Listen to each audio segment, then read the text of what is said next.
Hey fellow coders, how you doing?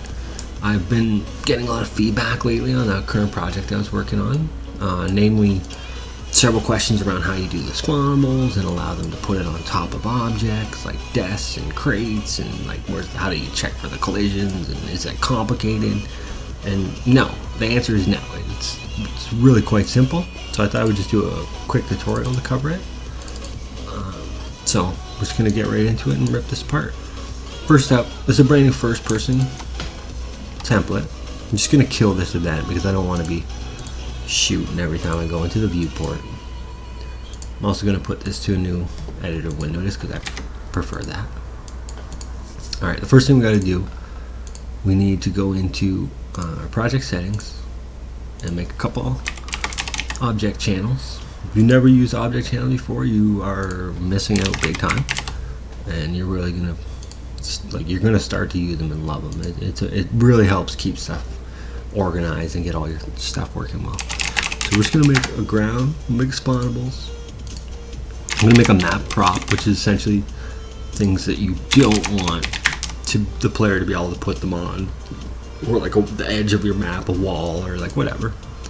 And I'll make one more channel for my collision boxes and just tell everything to overlap it, so I don't ever have to worry about not having that set.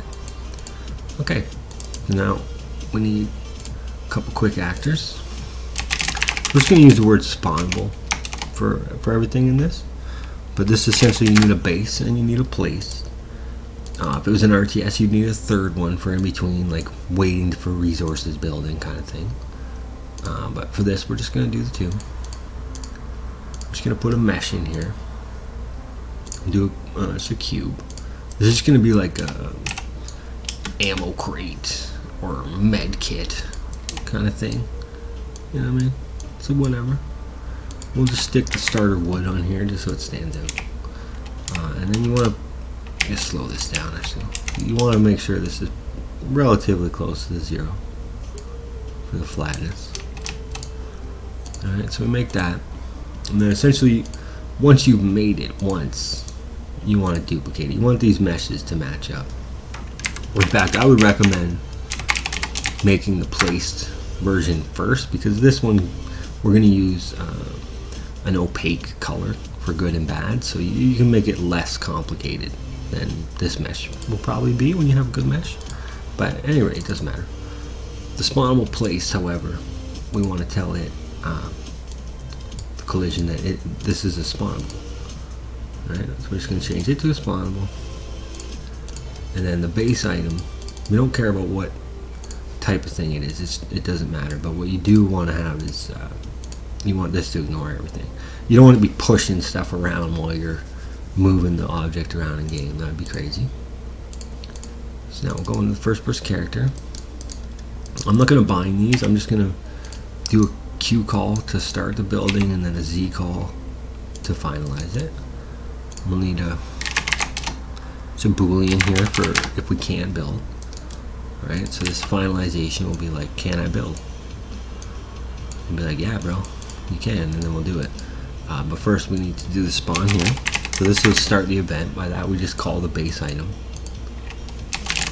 which is spawnable base. Oops, picked the wrong one. We want spawnable base. Okay, first thing we got to do, spawnable base, he's going to need a reference to our player. He's going to need the first person player, which it's called first person player in here. Hopefully yours is named something a little better. But we want to expose those so that we can come back here and we'll just feed ourselves into this player. So he'll get us. Then we want to promote this, but we don't actually want to do this. If we do that, then it's an object reference to the spawnable base, which means if we have more stuff, we're going to need a variable for each of them. That's kind of, if you have a big amount of buildables, that's going to get out of hand, so we won't do that. I should have called that spawnable, but whatever. But instead, we're just going to make it an actor.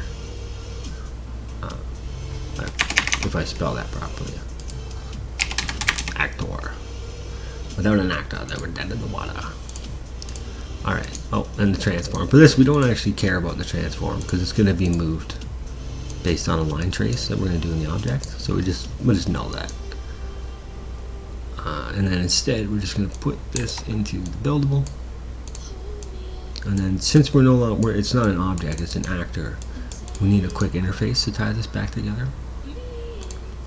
And we'll just call it the Spawnables interface. And we'll put one function in it called build go. Alright, so it's back here. Put that new interface on our spawnable base. Compile so we get the events. We're going to get rid of these. We will need the tick. So we got the event for build go back here. Boom. And then all this does. Oh, typing like shit. Sorry. We're just going to spawn in the place item. And then we just use this transform as that transform. That's why you want these meshes to basically match, or maybe slightly smaller on the place. So like, depending on how you want to do it. You may need the player exposed and we could pass it through, but we're not doing any function in the item, so we don't have to worry about that. But that'll depend on what you're doing in your game. Same as we're going to destroy it, but you may want like a shift toggle that allows you to keep building, which means you have to respawn one of these after this back in the player, or like put a check in here. But at any rate, that'll work. Okay, so on this tick we're just going to be doing a line trace for objects. Alright, I'm going to make an array, and this thing is going to trace for two different things. It's going to trace for the ground, and then it's also going to trace for map props, because we want you to be able to drag it around the walls and stuff, just not actually place it there. So now we need to do we're going to get the player, the first person camera off the player, and we're just going to do a standard line trace from there to get center screen. So I'm sure you've probably done this before. I mean, these line traces are like awesome. Traces in general are quite awesome. This is just a standard line trace. Get the forward vector, multiply that by the amount you want the trace to go, and then add that back to the original, and then boom, you're done. Okay, that's your start, that's your end. I'm not going to go over, I'm expecting you know how to do a basic line trace, but we'll put it like 1200 so you can do a nice far trace. There's some, if you don't know how to, like, there's some amazing tutorials covering like what this math does. We're not going to get into that, but what we are going to do, to get an accurate hit, we're going to set the location from this hit. We're just going to break and get the location. Boom. All right, and then we're also going to tell the player that he can't build. So this is a, whoops. Set can, sorry. Be like, yeah, you can build here, bro. And if the hit misses, we'll say you can't build, but we're not going to place the object into the nothingness. We'll just say you can't build here right now. Okay, so that's the basics. One thing we need to do still. These are the defaults. We're just going to use this stuff here, this default floor and stuff. You would want to make these actual actors, but just for speed, we're just going to come in and I'm just going to tell this that this is my ground now, and I have to tell it to generate overlaps.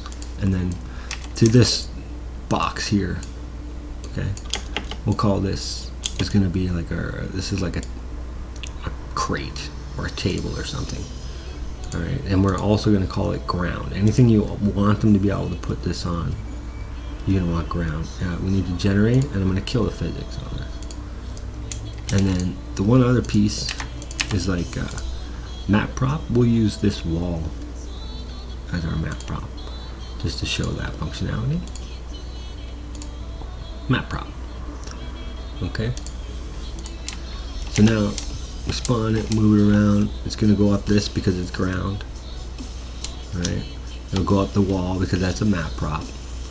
You know, you could put roof as well, like, so that you can go like trace it all the way around there. Like, you know, depending on what you're doing.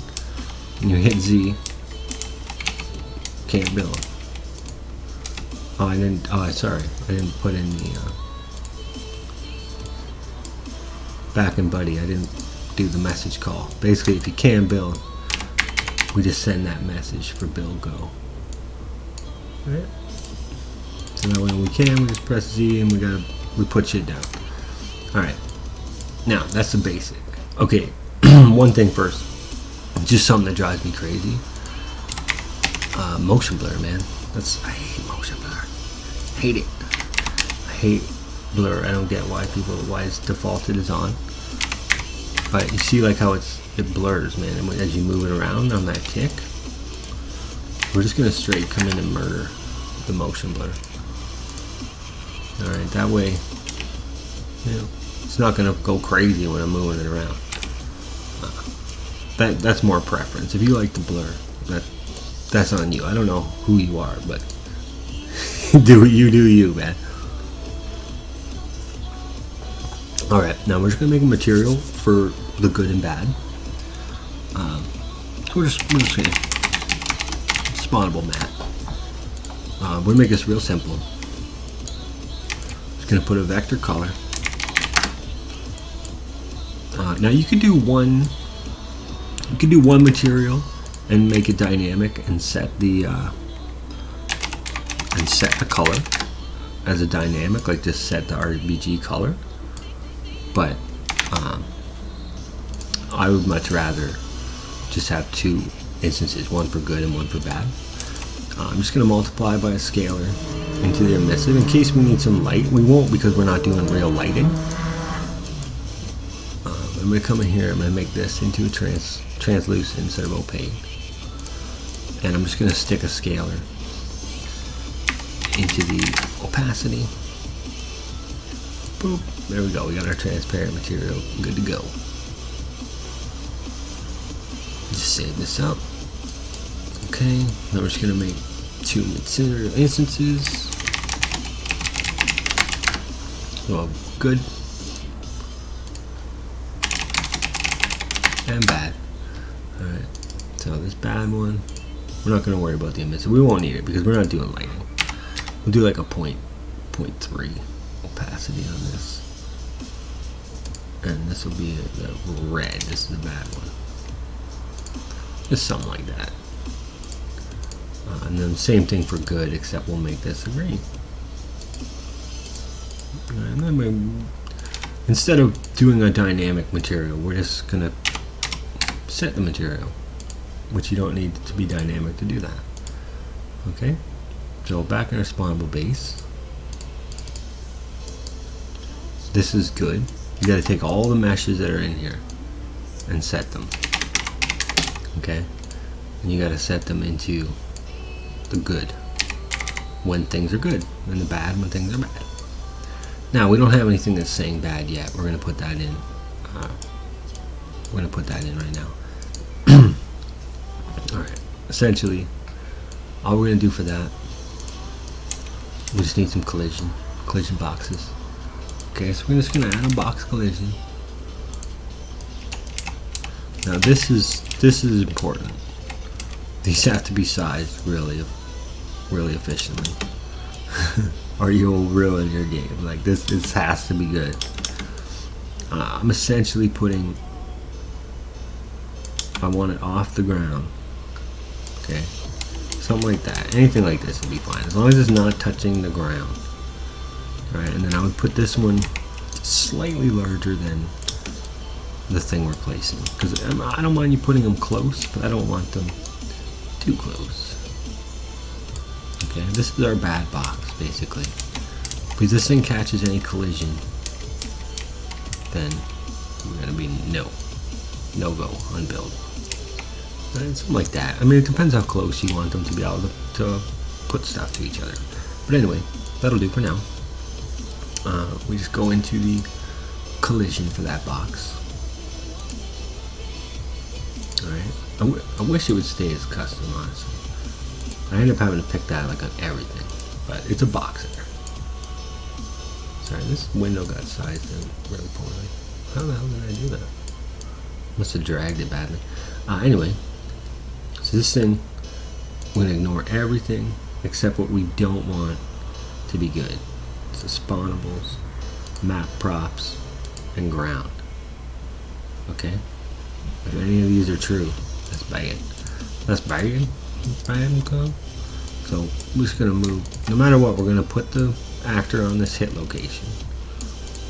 But what we'll do is take this box, and we're just gonna get overlapping components. We're just gonna get it at 0, okay? Because that's, if there's anything overlapping, then this is valid. Okay, so we just used the is valid. So if this thing's not valid, we're good to go. If it is valid, this is bad. Okay, so that's valid, we can't build here. Turn that to false, put this to the bad material. Right? Boom, just like that. So like, oh, okay. So we are overlapping something more bad. Alright, let's give it a quick test. Hey, we're good, we're bad. We bad. See? Good up top, because it's not colliding on the bottom. So we can get it up high. But we bad. See, any kind of collision, and it's going to be registered as bad. Oh, not to map prop. Something missing there. It's just on the map prop. Yeah. What's up with that wall?